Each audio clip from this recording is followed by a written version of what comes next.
What did you think, just your overall reaction to what the Stars did yesterday? Well, I think, Matt, it's actually, when I look at what they've done over the last couple of months, I'm really, excited about the direction the organization is going. Again, excuse me. But we've got, you start with the hiring of Glenn Gulletson, which I really like. I mean, it's sort of a three-pronged approach here the last few weeks. The Glenn Gulletson hiring, and then you go to the draft day, and I love this year's draft day.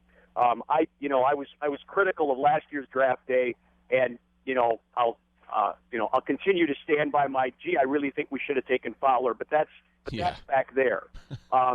This year they went big. They took big defensemen, which is good.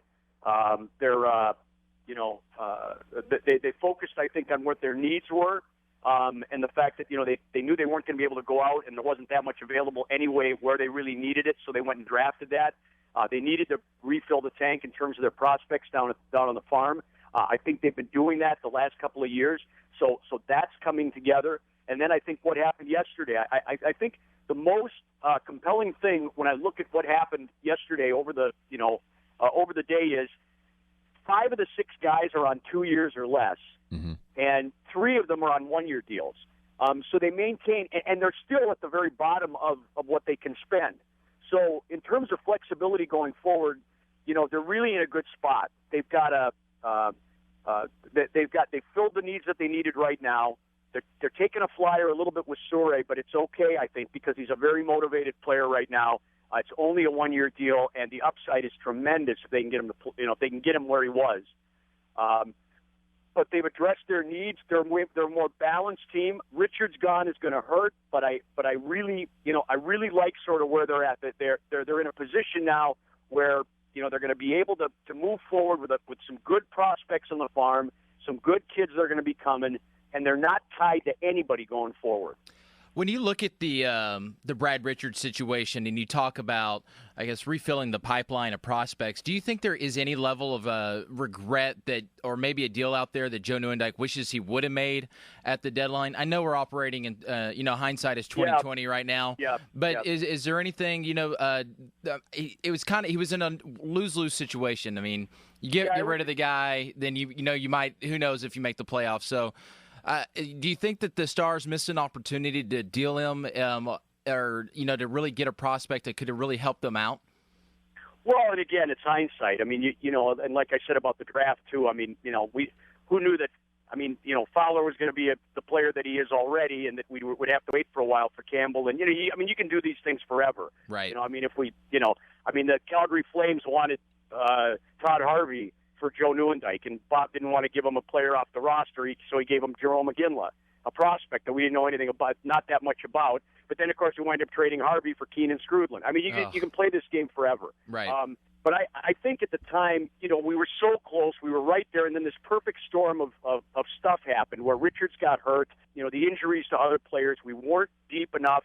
We had worn out our top guys. Our defense was held together with duct tape, but yet, at the end of it, we still had 42 wins, 95 points, and it's the highest total by a team to not make the playoffs in NHL history. So it's not like it was a bad team, and Joe really had to weigh that. And the timing of it was just terrible. I mean, at the time, you could not send the message to your group that you were basically throwing in the towel for the rest of the season. So I agree with what Joe did, which was hanging on to him at the time. And, there was also some question, even if you dealt him, whether or not he'd be able to play. So they were kind of stuck. And I think they also had in their heads, we really would like to try and work something out with them, and the best way to keep them here is probably to keep them here. So, if ownership was strong, none of this would have been any issue. They would have re-signed Richards, I think, 14 months ago, or would have addressed it then, and we wouldn't even be where we are right now. But that's what happens when ownership got to where it is, and we're sitting where we are right now. Well, we're talking with Ralph Strangis, Dallas Stars play-by-play man here with the Scrubs on the ticket, and Ralph, they signed a couple of defensemen, and then obviously Goligoski came over last year in the trade for James Neal with Pittsburgh. And you look at the defensive rotation now, and all of a sudden a guy like Fistrick probably is not in your top 6. So if you're looking at Fistrick, and even Lukowicz could be 7 and 8, fans are excited about young guys like Philip Larson, who we saw a little bit last year, and then obviously the drafting of Oleksiak. Does that mean really that are the Stars done with Fistrick? I mean, how do you think that he plays into it? And also, at the same time, these young guys, are they still a couple of years off? Yeah, and I mean, you never play 6 through the whole year anyway. You usually play 8, 9, 10, whatever.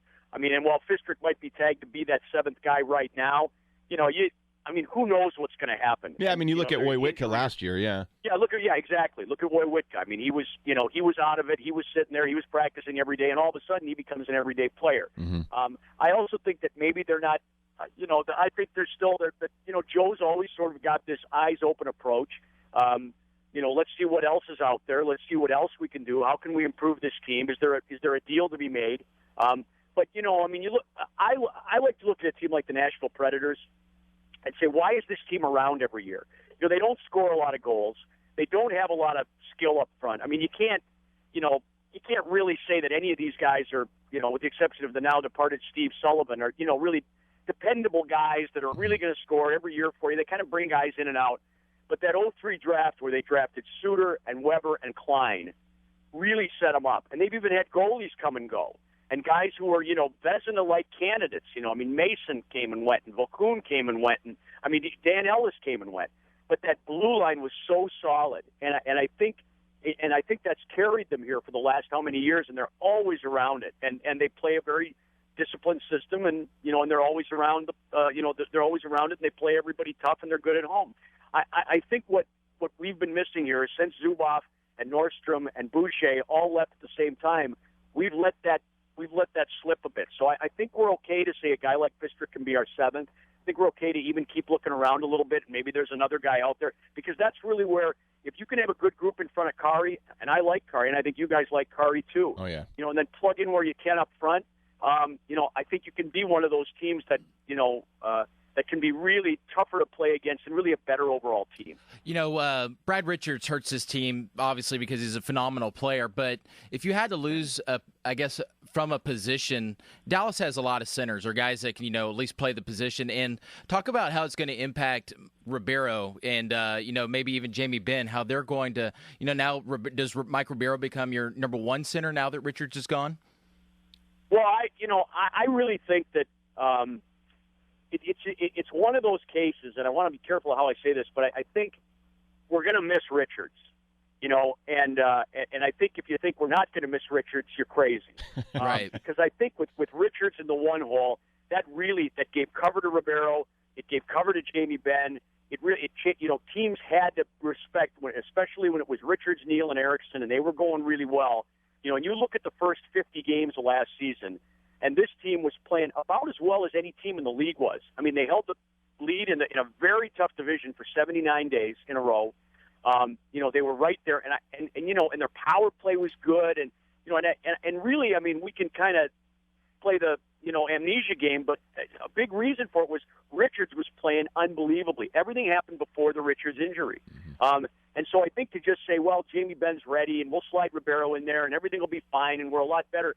I mean, that's, I don't think that's right. But I think what it does do is Jamie Benn is a really good player. Mike Ribeiro is a really good center iceman. They've got options, as you say, with, Wandell and now Fiddler, and Ott is a center iceman. And I mean, they do have a lot of people to go down the middle, and they're still pretty strong there. We've got some good young kids coming too. So, they'll be more balanced. I don't know if Ribeiro is a true number 1, and I don't know, Ben is still a young guy. So, we'll see. But Ribeiro played with Ryder both in junior and in Montreal.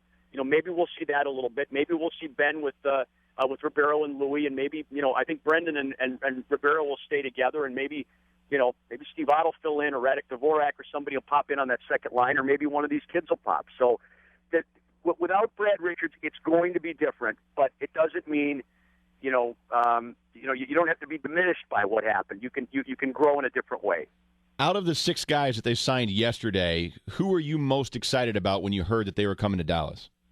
Well, I think, in some respects, Sheldon Surrey a little bit, just because he is he's an alpha male, as my partner would say. He's Studley Wonderbomb, I think is what he called him. This is a guy with a 105-mile-an-hour shot, that can be mean and that can make it tough on other players.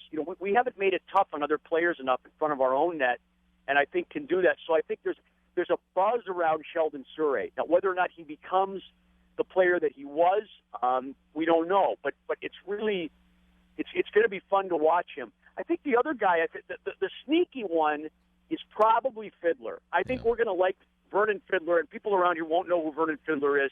But Fiddler was kind of Tippett's go-to guy in Phoenix. You know, I mean, they needed a face-up one. He needed to have guys on the ice at the end of a game to hold the lead or whatever. Fiddler was one of his guys, and if you know anything about Dave Tippett, you know, when he's got a guy like that, you can pretty much trust that this guy's a real guy and he's a real player. And he's the only one that we have on a 3-year deal. And I think Vernon Fiddler's going to be a guy around here that people are really going to like. You know, good penalty killer, good two-way guy, good, you know, just a good all-around player. And I think all of them really. I mean, you know, you got to be excited about Michael Ryder. Yeah. And you know, I mean, Radek Dvorak's going to do exactly what they want him to do. Be a good third-line guy, good leadership guy. Slot up if he's got to in the top 6, and he can do that. Party, I don't know that much about, and I know he's had some shoulder injuries in the past, but you know, when we've seen him, he's been okay. And then you know, who am I missing? Who's the 6th guy? Jake Dowell.